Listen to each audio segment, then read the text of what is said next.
ਗੁਰੂ ਰੂਪ ਸਾਧ ਸੰਗਤ ਜੀ, ਵਾਹਿਗੁਰੂ ਜੀ ਕਾ ਖਾਲਸਾ ਵਾਹਿਗੁਰੂ ਜੀ ਕੀ ਫਤਿਹ। ਪ੍ਰੋਗਰਾਮ 29ਵੀਂ ਬਰਸੀ ਸਿੱਖ ਕਤਲੇਆਮ ਦੀ ਲੈ ਕੇ ਮੈਂ ਗੁਰਵੇਲ ਸਿੰਘ ਆਪ ਜੀ ਦੀ ਸੇਵਾ ਵਿੱਚ ਹਾਜ਼ਰ ਹਾਂ। ਦਿੱਲੀ ਵਿੱਚ ਵਾਪਰੇ ਇਸ ਭਿਆਨਕ ਦੁਖਾਂਤ ਦੌਰਾਨ ਜਦੋਂ ਸਰਕਾਰ ਦੁਖੀ ਸਿੱਖਾਂ ਦੀ ਬਾਂਹ ਨਹੀਂ ਫੜ ਰਹੀ ਸੀ ਤਾਂ ਮਾਨਵਤਾ ਨਾਲ ਪਿਆਰ ਕਰਨ ਵਾਲੇ ਕੁਝ ਅਮੀਰ ਗੁਰਸਿੱਖਾਂ ਨੇ ਇਨਸਾਨੀਅਤ ਦੇ ਨਾਤੇ ਉਹਨਾਂ ਬੇਸਹਾਰਾ ਸਿੱਖਾਂ ਨੂੰ ਸਹਾਰਾ ਦਿੱਤਾ ਸੀ। ਉਹਨਾਂ ਵਿੱਚੋਂ ਇੱਕ ਹਨ ਸਰਦਾਰ ਜਸਪਾਲ ਸਿੰਘ ਜੀ, ਤੇ ਆਓ ਸਰਦਾਰ ਜਸਪਾਲ ਸਿੰਘ ਦੀ ਹੀ ਜ਼ਬਾਨੀ ਸੁਣਦੇ ਹਾਂ ਉਸ ਸਮੇਂ ਦੇ ਦਰਦਨਾਕ ਹਾਲਾਤ ਦੀ ਵਿਆਖਿਆ। 1984 ਦਾ ਉਹ ਸਾਲ ਹਿੰਦੁਸਤਾਨ ਦੀ ਹਿਸਟਰੀ ਅੰਦਰ ਇੱਕ ਬਲੈਕ ਈਅਰ ਹੈਗਾ, ਇੱਕ ਧੱਬਾ ਹੈਗਾ ਡੈਮੋਕ੍ਰੇਸੀ ਤੇ, ਮਾਈਨੋਰਿਟੀ ਮੈਨੇਜਮੈਂਟ ਤੇ, ਔਰ ਇੱਕ ਕੌਮ ਨੂੰ ਬਿਲਕੁਲ ਮਲਾਈਨ ਕਰਨ ਉੱਤੇ ਜਿਸਲੇ ਸਰਕਾਰ ਹੀ ਲੱਗ ਜਾਵੇ ਤੇ ਉਹਦਾ ਕੀ ਅਸਰ ਹੁੰਦਾ ਹੈ। ਟੀਵੀ ਤੇ ਨਿਊਜ਼ ਆ ਗਈ, ਬਾਹਰੋਂ ਖਬਰਾਂ ਵਲਾਇਤ USA ਥਾਈਲੈਂਡ ਤੋਂ ਆਉਣੀਆਂ ਸ਼ੁਰੂ ਹੋ ਗਈਆਂ ਕਿ ਦਿੱਲੀ ਵਿੱਚ ਕੀ ਹੋ ਗਿਆ, ਕਿਉਂਕਿ ਇੱਥੇ ਤੇ ਟੀਵੀ ਉੱਤੇ ਔਰ ਰੇਡੀਓ ਉੱਤੇ ਸਟਾਪੇਜ ਲੱਗ ਗਈ ਸੀ, things are not being shown in the right perspective. ਤੇ ਅਸੀਂ ਲੋਕਾਂ ਨੇ ਦੇਖਿਆ, ਔਰ ਮੇਰੇ ਪਿਤਾ ਜੀ ਸਰਦਾਰ ਮਹਿਤਾਬ ਸਿੰਘ ਜੀ ਉਸ ਤੋਂ ਕੋਈ 10 ਦਿਨ ਪਹਿਲੇ ਹੀ open heart surgery Chennai Apollo hospital 'ਚੋਂ ਕਰਾ ਕੇ ਦਿੱਲੀ ਆਏ ਸਨ। 31 ਤਰੀਕ ਰਾਤੀ ਉਹਨਾਂ ਨੇ ਜਿਸਲੇ ਇਹ ਗੱਲ ਦੇਖੀ ਔਰ ਸਾਨੂੰ ਮੈਡੀਕਲ ਇੰਸਟੀਟਿਊਟ ਦੇ ਬਾਹਰ ਹੋਇਆ ਐਪੀਸੋਡ ਔਰ ਗੱਡੀਆਂ ਰੋਕਣੀ ਜਾਣੀਆਂ, ਗੱਡੀਆਂ 'ਚੋਂ ਸਿੱਖ ਬੰਦੇ ਆਈਡੈਂਟੀਫਾਈ ਕਰਕੇ ਲਾਣੇ ਦੀ ਜਿਸਲੇ ਖਬਰਾਂ ਆਉਣੀ ਸ਼ੁਰੂ ਹੋ ਗਈਆਂ ਤੇ ਉਹ ਕਹਿਣ ਲੱਗੇ ਕਿ ਇਹ 1947 ਦੀ ਪਾਰਟੀਸ਼ਨ ਦਾ ਜਿਹੜਾ ਕ੍ਰਾਈਸਿਸ ਹੈ ਇਹ ਰਿਪੀਟ ਹੋਣਾ ਸ਼ੁਰੂ ਹੋ ਰਿਹਾ ਹੈ, ਸਾਡੀ ਹਿਸਟਰੀ ਲਿਖੀ ਜਾ ਰਹੀ ਹੈ।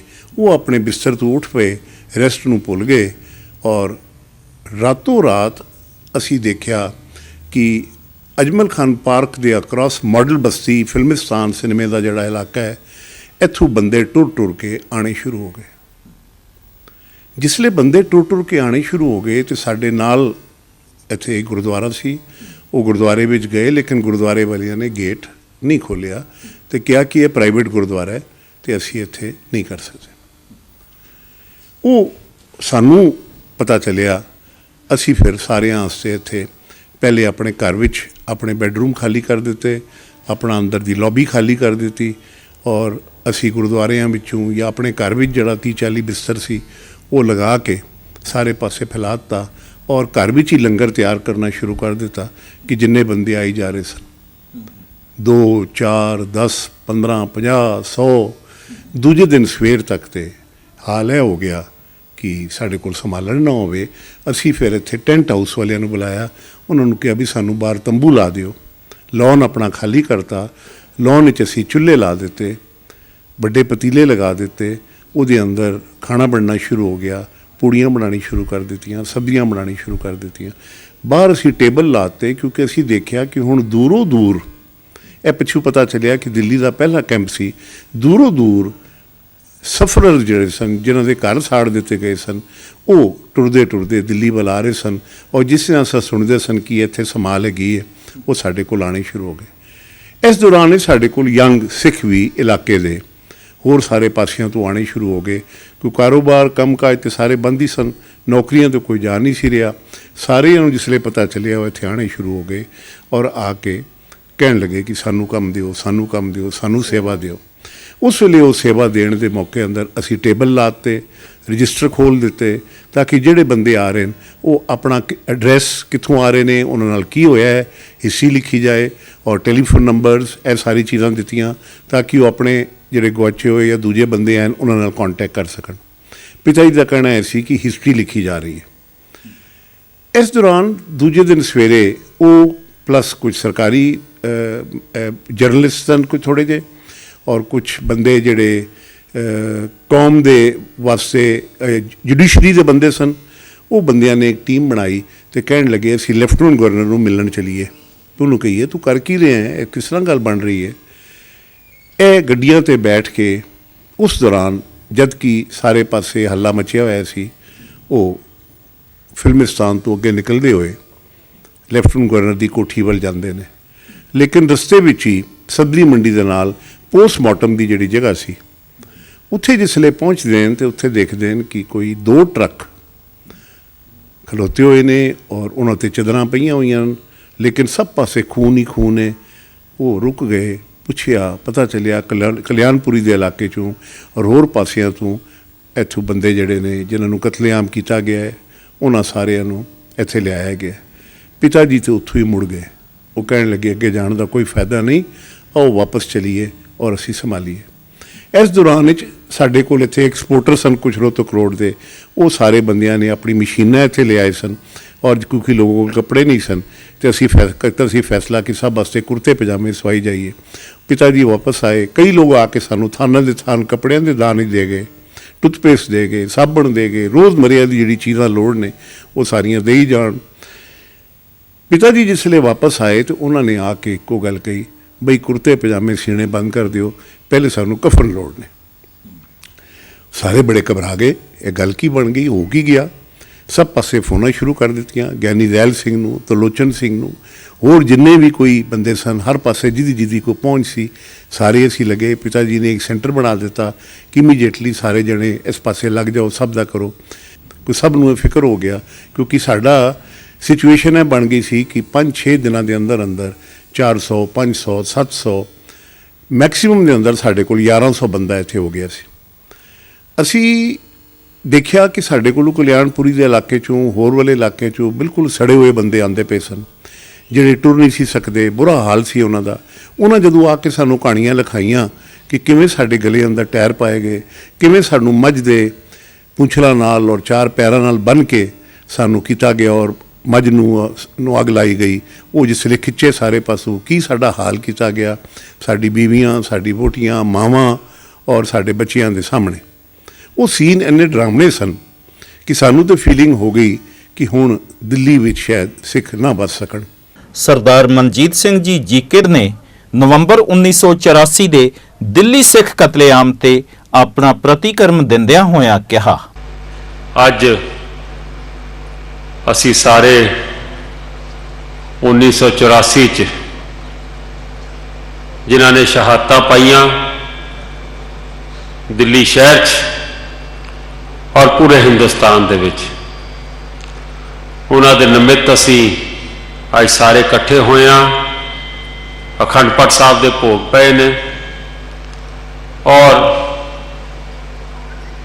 ਆਪਣੇ ਸ਼ਰਧਾ ਦੇ ਫੁੱਲ ਭੇਟ ਕਰ ਰਹੇ ਹਾਂ ਤਾਂ ਕਿ ਸੱਚੇ ਪਾਤਸ਼ਾਹ 30 ਸਾਲ ਬੀਤਣ ਤੋਂ ਬਾਅਦ ਵੀ ਇਨਸਾਫ ਤਾਂ ਨਹੀਂ ਮਿਲਿਆ, ਲੇਕਿਨ ਗੁਰੂ ਜਾਣੀ ਜਾਣ ਹੈ, ਉਹਨਾਂ ਦੇ ਪਰਿਵਾਰਾਂ 'ਚ ਸੁਖ ਸ਼ਾਂਤੀ ਵਰਤਾਨ, ਉਹਨਾਂ ਨੂੰ ਆਪਣੇ ਚਰਨਾਂ 'ਚ ਨਿਵਾਸ ਬਖਸ਼ਣ।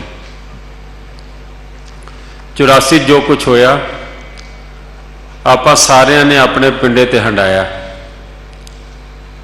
ਇਹੋ ਜਿਹਾ ਜੈਨੋਸਾਈਡ, ਇਹੋ ਜਿਹਾ ਨਰਸੰਹਾਰ ਅੱਗੇ ਸੁਣਦੇ ਹੁੰਦੇ ਸੀਗੇ, ਲੇਕਿਨ ਇਹ ਆਪਣੇ ਸਾਹਮਣੇ ਅਸੀਂ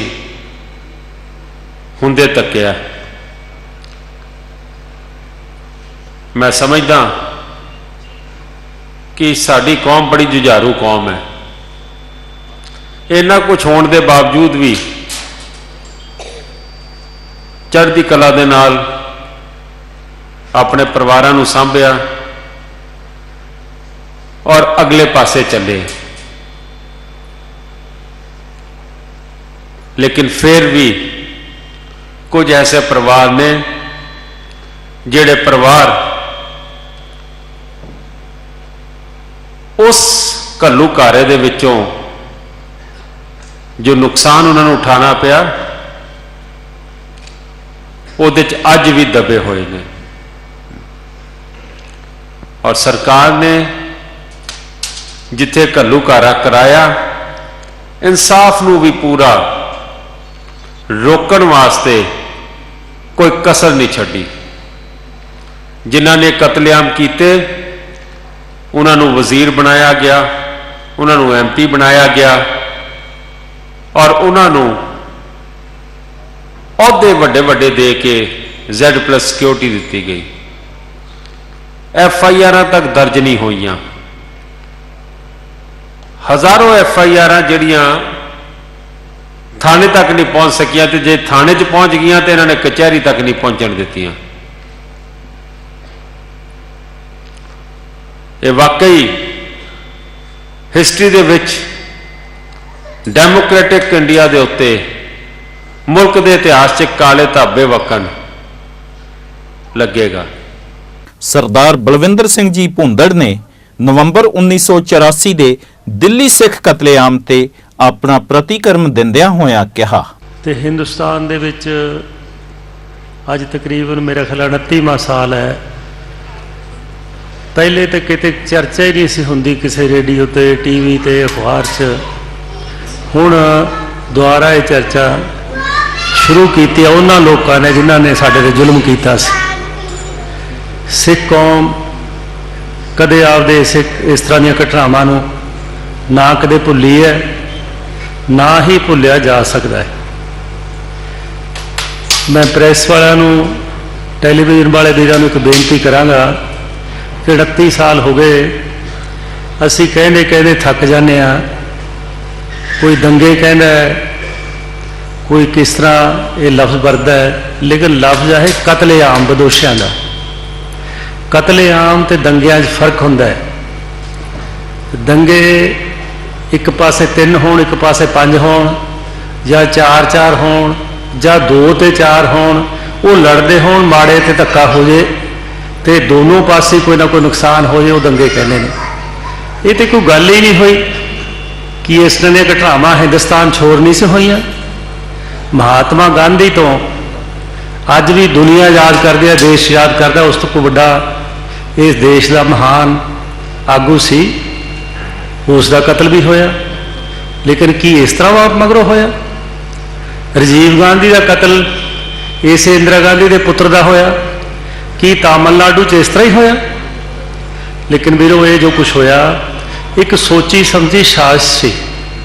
ਹਿੰਦੁਸਤਾਨ ਦੇ ਵਿੱਚ ਬੜੇ ਸਿਆਣੇ ਹਿਸਟੋਰੀਅਨ ਵੀ ਬੈਠੇ ਹੋਣਗੇ।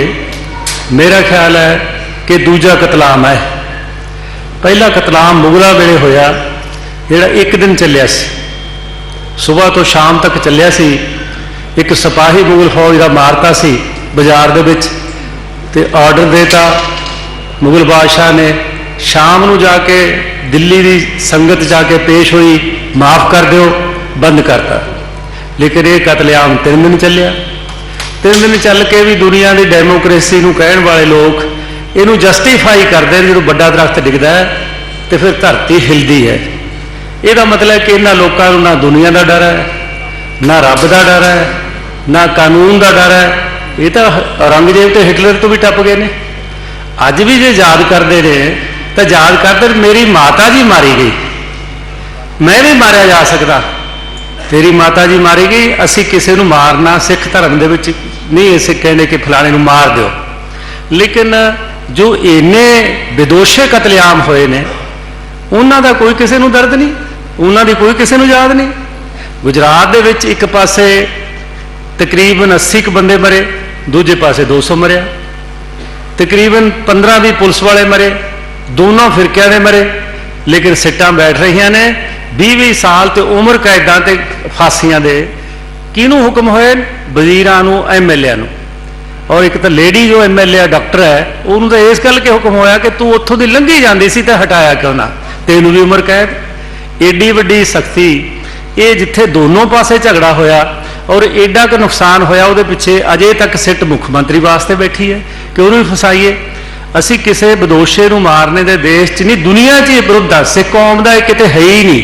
ਗੁਰੂ ਗੋਬਿੰਦ ਸਿੰਘ ਨੇ ਤਾਂ ਕਿਹਾ ਡਿੱਗੇ ਪਏ ਨੂੰ ਵੀ ਨਾ ਤੁਸੀਂ ਦੁਸ਼ਮਣ ਸਮਝੋ। ਅਸੀਂ ਉਸ ਕੌਮ ਦੇ ਵਾਰਸ ਹਾਂ ਜਿਹੜੀ ਕੌਮ ਦੇ ਵਿੱਚ ਸਾਡੇ ਗੁਰੂਆਂ ਨੇ ਏਡੀਆਂ ਪਿਰਤਾਂ ਪਾਈਆਂ ਨੇ। ਲੇਕਿਨ ਵੀਰੋ, ਇਸ ਦੇਸ਼ ਦੇ ਵਿੱਚ ਨਾ ਕੋਈ ਕਾਨੂੰਨ ਰਹਿ ਗਿਆ, ਨਾ ਕੋਈ ਇੱਥੇ ਕੋਈ ਰੱਬ ਦਾ ਡਰ ਰਹਿ ਗਿਆ। ਮੈਂ ਕੌਮ ਨੂੰ ਇੱਕ ਬੇਨਤੀ ਕਰਦਾ ਕਿ ਆਪਾਂ ਜਿਸ ਤਰ੍ਹਾਂ ਅਬੀਬਾ ਜੀ ਬੈਠੇ, ਆਪਾਂ ਸਾਰਿਆਂ ਨੇ ਸਤਿਕਾਰ ਕੀਤਾ ਹੈ। ਸਤਿਕਾਰ ਕੌਮਾਂ ਦਾ ਫਰਜ਼ ਹੈ। ਲੇਕਿਨ ਸਭ ਤੋਂ ਵੱਡਾ ਸਤਿਕਾਰ ਕੀ ਹੈ? ਸਭ ਤੋਂ ਵੱਡਾ ਸਤਿਕਾਰ ਹੈ ਕਿਸੇ ਜ਼ੁਲਮ ਦੇ ਖਿਲਾਫ ਏਕਤਾ ਨਾਲ ਡਟ ਕੇ ਖੜਨਾ। ਅੱਜ ਦੁੱਖ ਹੈ ਕਿ ਸਾਡੇ ਆਗੂ ਕਹਿਣ ਵਾਲੇ ਲੋਕ, ਖਿਆਲਾਂ ਦੇ ਮਤਭੇਦ ਹੋ ਸਕਦੇ ਆ, ਕਿਸੇ ਸੀਟ ਦੇ ਝਗੜੇ ਹੋ ਸਕਦੇ, ਇੱਥੇ ਆਹ ਬਣ ਜੇ, ਇੱਥੇ ਆਹ ਬਣ ਜੇ। ਲੇਕਿਨ ਕੌਮ ਤੇ ਜਿਹੜਾ ਐਡਾ ਵੱਡਾ ਜ਼ੁਲਮ ਹੋਇਆ ਹੈ ਕਿ ਉਸ ਦੇ ਵਾਸਤੇ ਵੀ ਬਖਰੇਵੇਂ ਹੋ ਸਕਦਾ ਕਿ ਅਸੀਂ ਤਾਂ ਇਸ ਨੂੰ ਸਜ਼ਾ ਦੇਣੀ ਨਹੀਂ ਦੇਣੀ, ਅਸੀਂ ਤਾਂ ਉਹਨਾਂ ਦੇ ਹੱਕ 'ਚ ਖੜਨਾ ਜਿਹੜੇ ਜ਼ਾਲਮ ਨੇ। ਕੀ ਫਿਰ ਉਹ ਸਰਦਾਰ ਕਹਾ ਸਕਦੇ ਆ ਲਫ਼ਜ਼? ਧਾਰਮਿਕ ਜਗ੍ਹਾ 'ਚ ਕਿਸੇ ਵਾਸਤੇ ਮਾੜਾ ਵਰਤਣਾ ਮਾੜਾ ਹੈ, ਕਹਿਣਾ ਨਹੀਂ ਚਾਹੀਦਾ, ਲੇਕਿਨ ਉਹਨਾਂ ਲੋਕਾਂ ਨੂੰ ਆਪਣੇ ਮਨ 'ਚ ਸੋਚਣਾ ਚਾਹੀਦਾ ਕਿ ਹਿੰਦੁਸਤਾਨ ਦਾ ਇਤਿਹਾਸ ਲਿਖਿਆ ਜਾਏਗਾ। ਸਾਨੂੰ ਤਾਂ ਕਹਿੰਦੇ ਨੇ ਭੁੱਲ ਜਾਓ, ਲੇਕਿਨ ਇਤਿਹਾਸ ਕਦੇ ਭੁੱਲਦੇ ਨੇ? ਮੱਸੇ ਰੰਗੜ ਨੂੰ ਭੁੱਲੇ ਨੇ, ਅਬਦਾਲੀ ਨੂੰ ਭੁੱਲੇ ਨੇ, ਔਰੰਗਜ਼ੇਬ ਨੂੰ ਭੁੱਲੇ ਨੇ, ਜਲਿਆਂਵਾਲੇ ਬਾਗ ਦਾ ਸਾਕਾ ਹੋਇਆ ਭੁੱਲਿਆ ਜਾ ਸਕਦਾ? ਕਦੇ ਇਹ ਗੱਲਾਂ ਇਤਿਹਾਸਕ ਭੁੱਲੀਆਂ ਨਹੀਂ ਜਾ ਸਕਦੀਆਂ। ਦੁਨੀਆ 'ਚ ਅਸੀਂ ਦੇਸ਼ ਵਾਲੇ ਲੋਕਾਂ ਨੂੰ ਡਰਾ ਕੇ ਭੁਲਾ ਦਿਆਂਗੇ, ਦੁਨੀਆ ਤਾਂ ਨਹੀਂ ਭੁੱਲਦੀ। ਇਹ ਸੀ ਨਵੰਬਰ 1984 ਤੇ ਚੜ੍ਹਦੀ ਕਲਾ ਟਾਈਮ ਟੀਵੀ ਦੀ ਵਿਸ਼ੇਸ਼ ਪੇਸ਼ਕਸ਼, ਜਿਸ ਵਿੱਚ ਅਸੀਂ ਤੁਹਾਨੂੰ ਪਿਛਲੇ ਕੁਝ ਦਿਨਾਂ ਤੋਂ ਉਹਨਾਂ ਮੰਦਭਾਗੀਆਂ ਘਟਨਾਵਾਂ ਤੋਂ ਜਾਣੂ ਕਰਵਾਉਣ ਦਾ ਯਤਨ ਕੀਤਾ ਸੀ ਜੋ ਭਾਰਤ ਦੀ ਰਾਜਧਾਨੀ ਦਿੱਲੀ ਵਿੱਚ ਵਾਪਰੀਆਂ ਸਨ। ਸਾਡੀ ਸ੍ਰੀ ਗੁਰੂ ਨਾਨਕ ਦੇਵ ਜੀ ਦੇ ਚਰਨਾਂ ਵਿੱਚ ਅਰਦਾਸ ਹੈ ਕਿ ਮੇਰੇ ਭਾਰਤ ਦੀ ਧਰਤੀ 'ਤੇ ਕਦੇ ਵੀ ਸਿਆਸੀ ਜਾਂ ਧਾਰਮਿਕ ਕਾਰਨਾਂ ਕਰਕੇ ਕਿਸੇ ਵੀ ਨਿਰਦੋਸ਼ ਭਾਰਤ ਵਾਸੀ ਦਾ ਖੂਨ ਨਾ ਡੁੱਲੇ। ਤੇ ਹੁਣ ਦਿਓ ਇਜਾਜ਼ਤ ਆਪਣੇ ਦਾਸਰੇ ਗੁਰਵੇਲ ਸਿੰਘ ਨੂੰ